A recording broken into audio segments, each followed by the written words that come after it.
Here in Medjugorje, you know that every second day of each month, Blessed Mary giving us messages, and she telling us to be apostles of love. Mary Smil is apostles of love.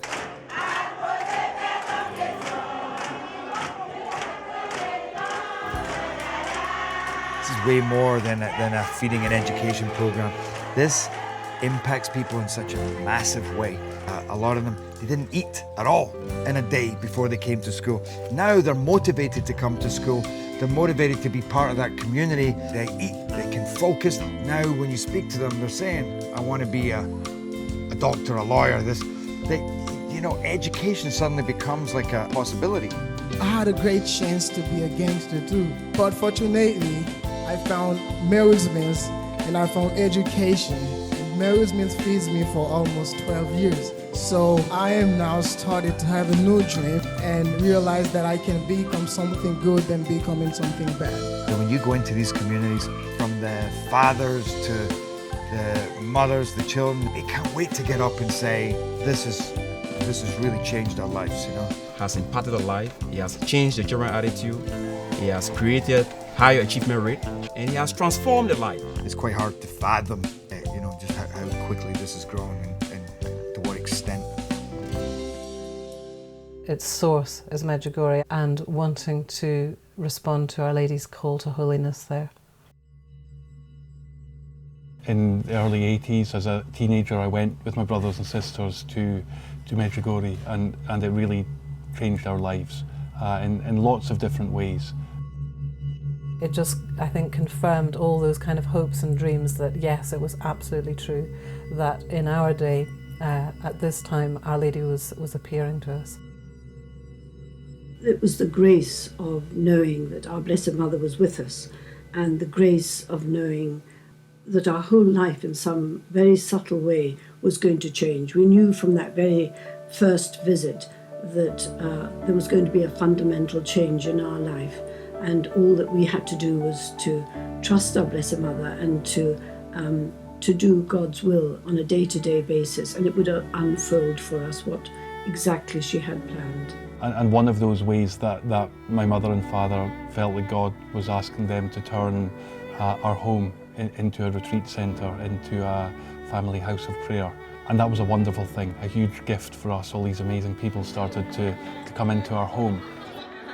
And then, the years went by and the war began in Bosnia, and that was a horrible thing for all of us, something we never could have imagined. I think there was a particular sorrow in our hearts because it was a place that that meant so much to us. It was where Medjugorje was. I think we began to realise the enormity, perhaps, of Our Lady's plan here. We began talking about the idea of trying to do something small to help. And that led to all of us launching just a very little appeal, asking people for basic things, for food, for clothing. And all this stuff started to come in here. And I asked my dad if we could borrow his shed to store these gifts that were coming in.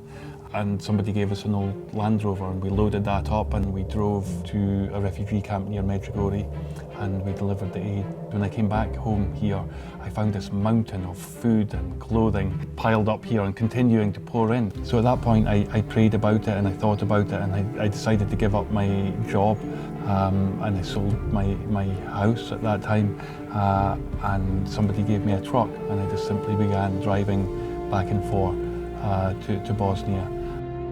Then over the years our work began to evolve.